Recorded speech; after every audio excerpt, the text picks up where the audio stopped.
Hello everyone, my name is Jen and welcome to the Book Refuge.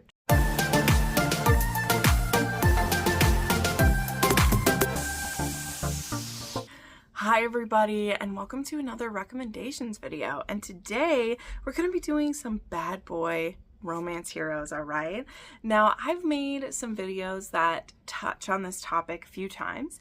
Previously I've called these my anti-book boyfriends when I've done like only dark romance heroes.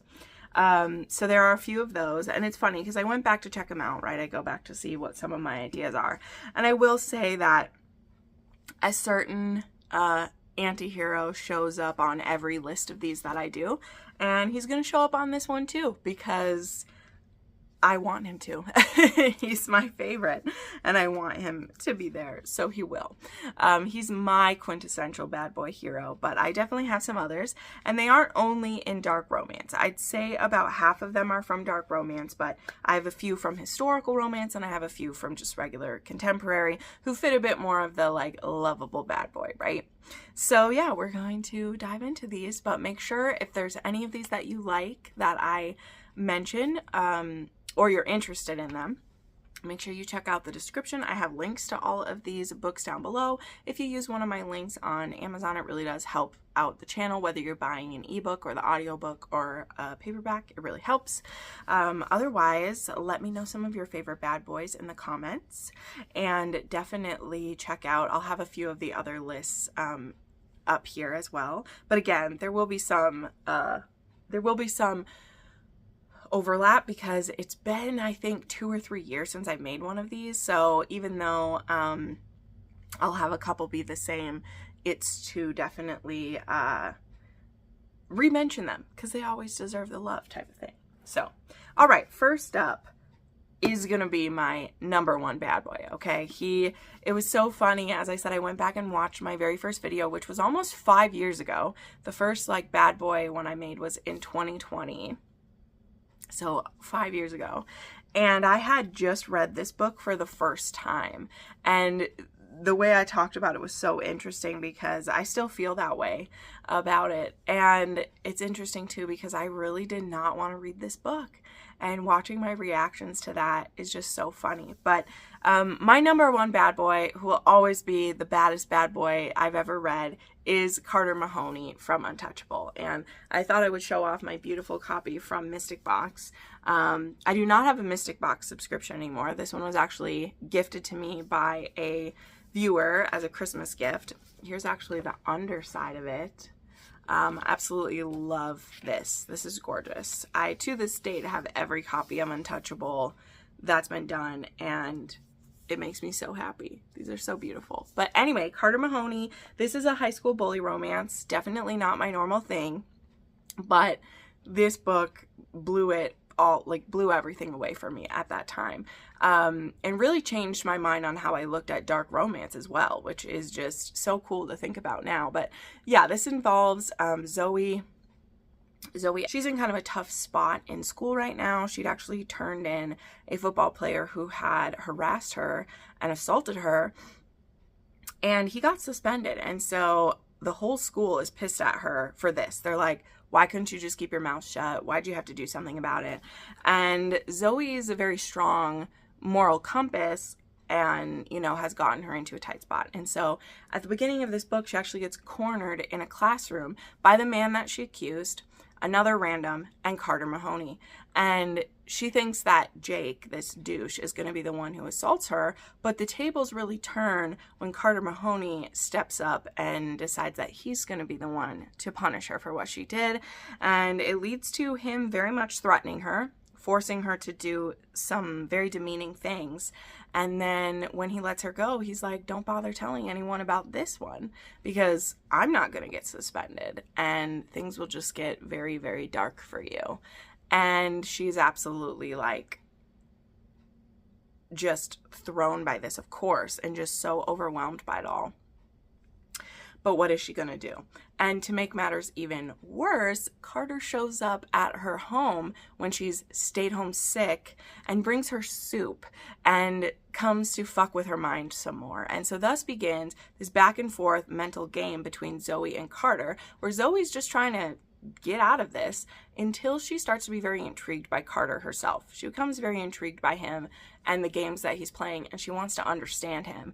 And Carter is willing to let her poke around in his mind as long as she also lets him, poke her with something else. So there you go. I can't believe I just made that pun, but I did. So I love this. And I love this because truly to me, Carter is a bad boy. He's also a troubled boy, right? He's 18 years old. He's on the verge of, he really could become a horrible person, an evil person. Like, he could. And some may say the things he does to Zoe in here are those things. But what makes this book work, just as much as Carter makes it work for me, is Zoe makes it work for me.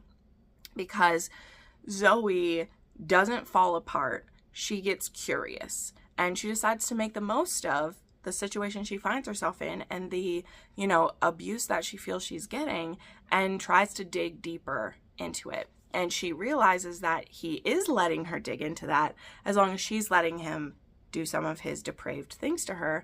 And she's starting to like it too. So this book obviously doesn't work for everyone. But I found the mind games to be just amazing. The mind games that were being played in this. And Zoe, even more so than Carter, is someone that I hold up in esteem of a heroine who is physically weaker, has nowhere to turn, and still makes the best decisions that she can in the situation she's in. And a lot of that includes not whining about it or bitching about it, but finding out how to make it work for her. Finding out how to make it acceptable what she's going through. And that doesn't happen in a lot of bully romances. And I think that it's something I'm always looking for. And it's why I don't read a ton of bully romances, because not a lot of women are like Zoe. And the way she acts may be extremely unrealistic. And people say she's brainwashed and she's totally like into it. But I just truly wonder, I'm like, what would a girl in that situation do? And wouldn't you maybe try to tame the beast so that he was your beast? And wouldn't you try to find ways to make it pleasurable for you? If you're going to be stuck here, why not like it? I don't know. I love those games. And in a lot of bully romances, the girls just whine and cry, and what's happening to them is horrible. I'm not shaming them. But the way they're written is they basically like wear the hero down so he stops being a certain way. And instead, Zoe's like, if I show him that I'm pathetic, like, this is just, it's not going to be good for me, right? So anyway, interesting. Okay, then let's go to another lovable psycho. We have Nico from God of Fury. All right, this was one of my favorite books in 2023, and I've read this book multiple times now, and I adore it so much. I adore this couple in here. This is an MM romance between Brandon King and Nikolai Solikov, and he's a son of the mafia. He's going to be in the mafia, and he is like bisexual, pansexual, whatever you want to say. He doesn't care who he's fucking. He just wants to fuck people. And Brandon King catches his attention, and he then becomes a bit of a stalker of his, and he then becomes pretty obsessed with him, and he wants to know what makes him tick, and he wants to be close to him. And Brandon is hiding a lot of secrets, and not even like secrets where like, oh, I did something bad. He's hiding a lot of pain, and he's put on a good front, and he's made himself very articulate and very put together so that he can hide those things. And then someone like Nico comes in and just starts picking at the stitches and ripping at the seams, and Brandon is not able to keep up that facade. And so Nikolai may play the very bad boy, again, willing to fuck anyone. He also has some mood issues and some like mental stress as well. But him and Bran kind of balance each other out in different ways, but Nico has to be the one who's brave enough to stir the shit up and to like go for it. And I love seeing that happen between the two of them. But yeah, Nico's definitely a bad boy. I mean, pretty much everyone in that series is the Legacy of the God series, but Nico's my favorite one, so that's why I shared that one. Okay, then why not have another mafia type boarding prep school one? And we have to share, of course, Dean from The Bully, aka Kingmakers, Year 3. I just wanted to show this off too. I got this beautiful, I actually really like these covers. Now, I am still always going to be a sucker for the original covers of these. I have them all signed by Sophie too, which is awesome.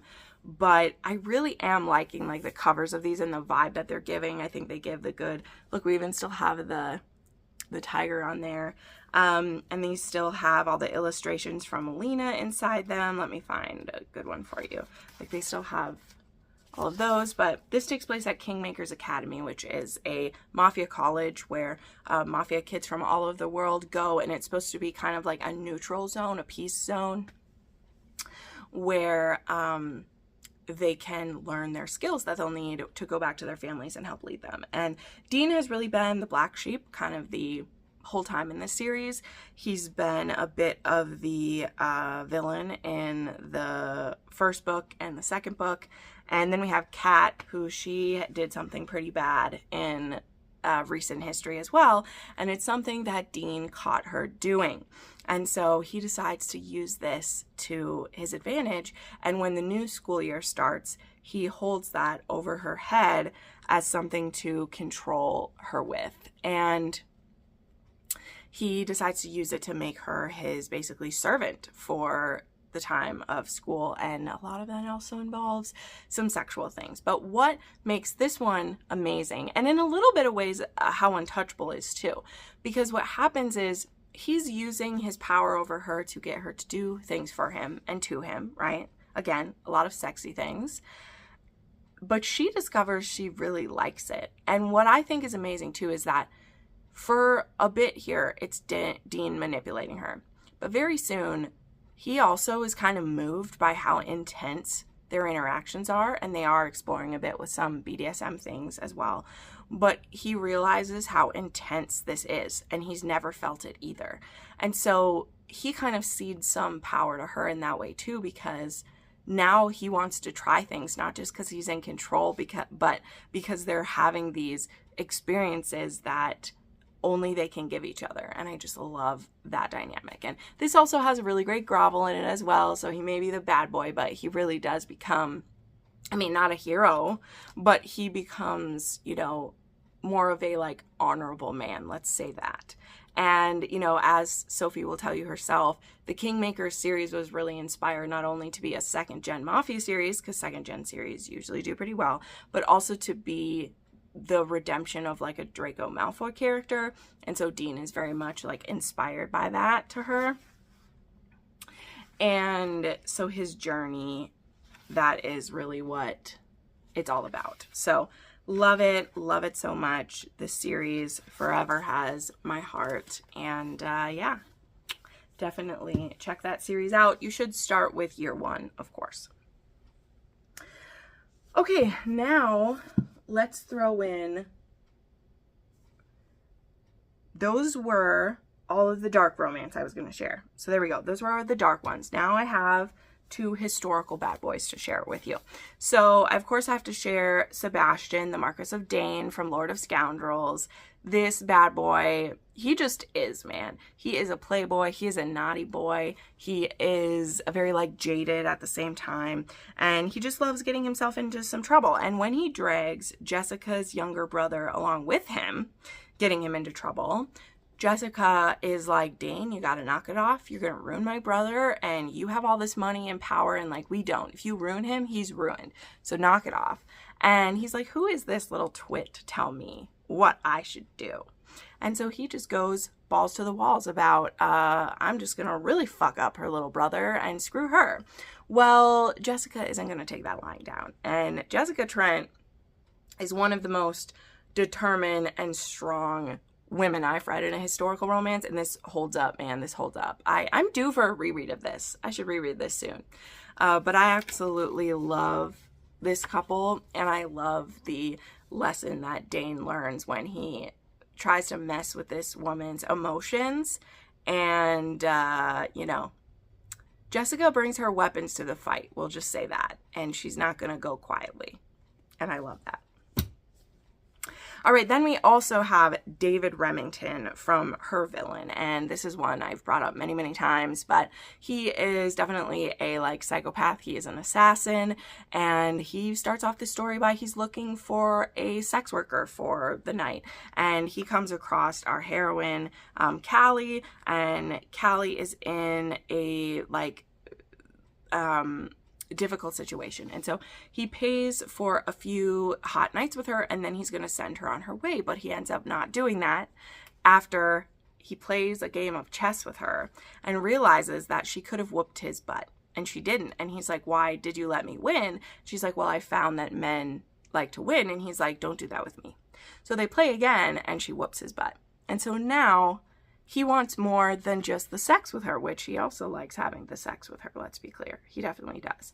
But he also wants to spend more time with her because he's never been with a woman who like has a mind like his. So during the day, she can do whatever she wants. During the evenings, they have dinner together and then fuck and play chess. And that's all that this is supposed to be. But this psychopath who's never had feelings for anyone starts to want to do things to please her. And as he does those things, he maybe is feeling something a bit warm and fuzzy for someone for the first time in his life. But he's only supposed to be in town for a short amount of time. And Calliope just wants to earn enough money so she can leave. She doesn't want to be a sex worker anymore. She's only been one for a short amount of time. She was trying to raise money so she could leave. And she has all of her savings stolen. And so what David offers her is enough money to have a new beginning if she will be at his beck and call for a certain amount of time. But we'll see if he's able to let her go. Okay, then just real quick, I of course have to share Jake from In the Details by Julia Wolf. I wouldn't say he is the baddest of the bad boys, right? Okay, now we're into kind of, like I said, my contemporary ones. So the realm bad is now more about like reputation more than actions so much, we'll just say. You know, because we're not actually assaulting anyone or doing things like that, you know. But yeah, Jake is a bad boy, biker boy, and he's been hooking up with this woman who, her name is Clara. Sorry, her name just went out of my head. And then they end up meeting in the real world, and they discover that they actually both have kids.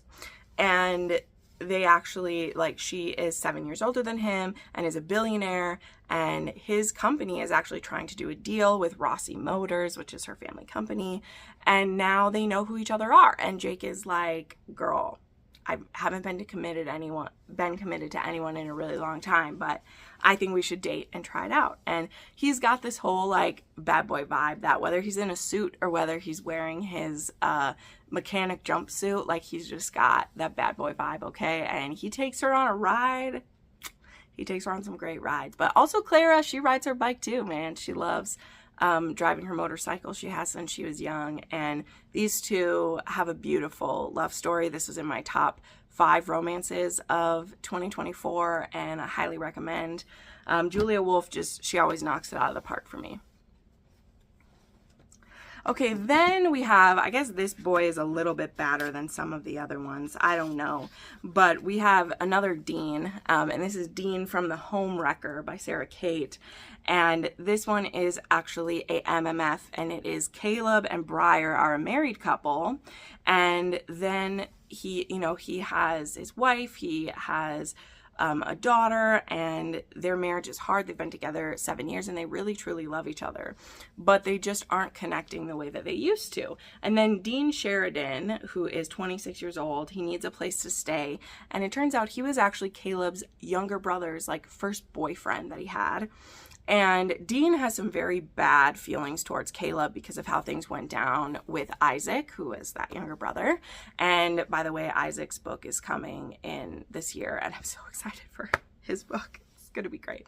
And these two, they just have, like, there's a lot of, like, stuff between them. And so when Dean is living in their guest house, Caleb is like, stay away from my wife, don't even look at her. And Dean is like, I could have your wife on her knees for me in 20 minutes if I wanted to. And so Caleb should not agree to a bet like that, but he does. And now the games begin to get played. But the only thing is, very quickly, Dean is like, look, I'm not actually here to be a homewrecker. I'm really pissed at Caleb for, I mean, I don't think he says that part, but he ends up offering to help them with their marriage. All the while, you know, he might end up being the homewrecker, because what happens when he does help them with their communication and discovering some of the things that they love, but is he going to leave them at the end, and will they still be able to maintain that when he's not with them anymore? We shall see. Okay, then we have Royal from Just Between Us, and this one, he's a very lovable bad boy. He's also a bit of a sex worker too. Dean, I didn't say that, but Dean is a sex worker. Royal has actually started kind of a version of like OnlyFans, where he does like things neck and below, but he does very like sexy like voice recordings and things of him, you know, like man spread, touching him muscly self and all these things. And then one of his customers is actually this woman who ends up in real life working for his family. And she recognizes him as a man that she's been thirsting at on the internet for a while. And then he puts it together when she says some things that they've said to each other in DMs. And he ends up offering her, like, I know you have some desires because you've shared them with me. How about we work them out together? Like, let's do it. And so she ends up agreeing to this, like, sex deal with him where he will dominate her, let her experience that. And that's supposed to be all that it is. But, I don't know how well that's going to work out for her because Royal is actually like, yeah, he's a bit of the bad boy in the family. He's a tattoo artist. He actually owns a tattoo parlor. He's doing this sex work, but he's also very charming and just a very like lovable guy as well. And the way that he's able to be there for, I think Vita is her, it's Vera or Vita. I can't remember how to say it, but the way that he's able to be there for her and also not to be pushed away when she's being a bit like standoffish and protective of herself. I really loved that about Royal. And he ended up being, this book is my favorite book from Lena Hendricks that I've read. I'm actually currently reading Just Like That, which is finally JP's book, who JP is Vita's like boss in this one. And I'm really liking that book too. But Lena Hendricks writes some great stuff. Okay, then we have Asher from The Striker by Anna Huang. This is the first book in her spinoff that is The Gods of the Game.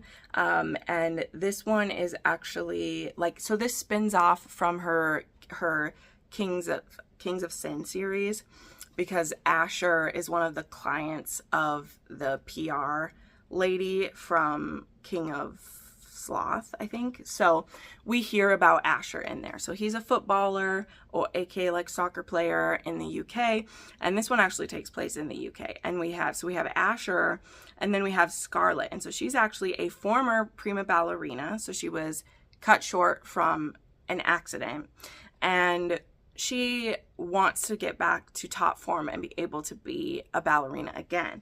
But currently she is kind of like a teacher and a trainer. And so when her half-brother, I believe it's her half-brother, and Asher are actually like enemies, but they're now on the same team. And so they need to do some like team building and do kind of this like training camp. And so they actually both get assigned to be trained by Scarlett. And then very quickly into this, her brother gets called away for reasons. And so she's now left just training Asher, and it's going to go from there. Now, Asher is really seen as a bad boy for a few reasons. He is a legend in the game, but he's very reckless both in the team and outside of the team. So he very much likes to street race cars. He likes to be, you know, very out there. And so he doesn't have the greatest reputation as well. So that's why he's seen as kind of like the bad boy. And then I actually have a very like sweet romance to share. And this is another one where I'm reading the next book in the series very shortly here. And I really like this one, but I know this one's not for everyone because of the like topic and everything. So yeah, but let me read you the blurb or the dedication before I show you the book. This one says, "For all the girls who giggle in church, learn about sex from music, and fall for the bad boy." So this is Sunday Morning by Julie Ann. And yes, this is about an 18-year-old who's just graduated high school. Her name is Sarah, and she wants to become a musician. And she's actually been dating Matt, who is the son of the town's richest rancher. And Matt's older brother, Isaac, is actually back from serving 6 years in the army. And he now has tattoos, and he's taking over a lot of work at the ranch. And he notices very quickly that Sarah and Matt are just like, there's not much going on between them anymore. And it's true, because though Matt and Sarah have actually like just recently gotten intimate with each other for the first time, they don't really want to stay together, and they admit that. So it's a very interesting thing. I don't want to go into all the details, but they basically like knew they were going to break up when they go to college. But this last summer before college, they don't want to deal with their families like being sad they're not together or whatever, but they're very much more friends.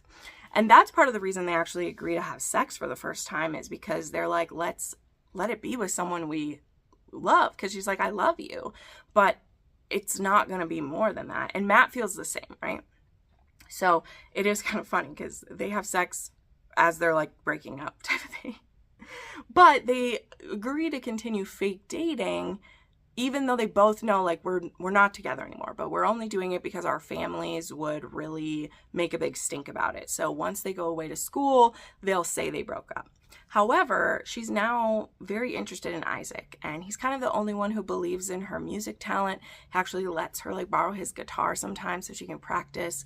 And so she really is falling for Isaac. And that is going to lead to some very difficult situations for them, because yeah, Isaac is definitely seen as the black sheep. Whether he should be seen as the black sheep or not, you'll have to read this book to find out. But one of the final things I will say is, because she is a preacher's daughter, we do have a bit of that like, I've grown up in the church family, I'm supposed to be this way.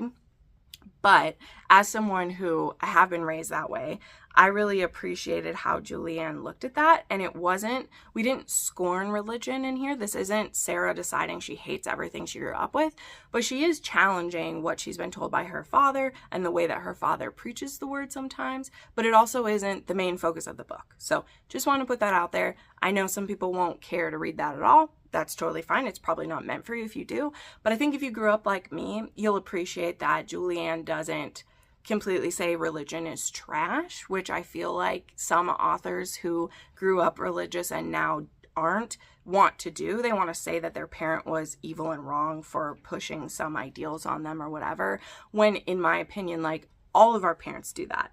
Whether you think they do or not, all of our parents push some kind of ideal on us or what they hope for us, whether that is as strict as Sarah's is or as religious-based as it is. Our parents are always going to share their views with us. And I like how Sarah handles it. Does her dad handle everything perfectly? No, he doesn't. But this also isn't a case of Sarah never talks with her family again when something's happened. So just got to put that out there. And part of the reason I bring that up is because, as I said, I'm going to be reading the next book, which is called The Apple Tree. And that one's going to be about one of Sarah's, because I think there's 3 sisters and Sarah was the oldest. This next one's going to be about one of the other sisters. And this one's going to be a forbidden romance between, like, she's going to nanny for a single dad. And I'm very interested to see how her family will act about that one. Like, I'm excited. So anyway, there you go. Those are 10 bad boys in romance that I wanted to share with you. Again, I do have a few other ones with these, ones that are more focused on the dark romance and some things like that. So I will take those up there. But thank you so much for watching, and we'll see you next time. Bye.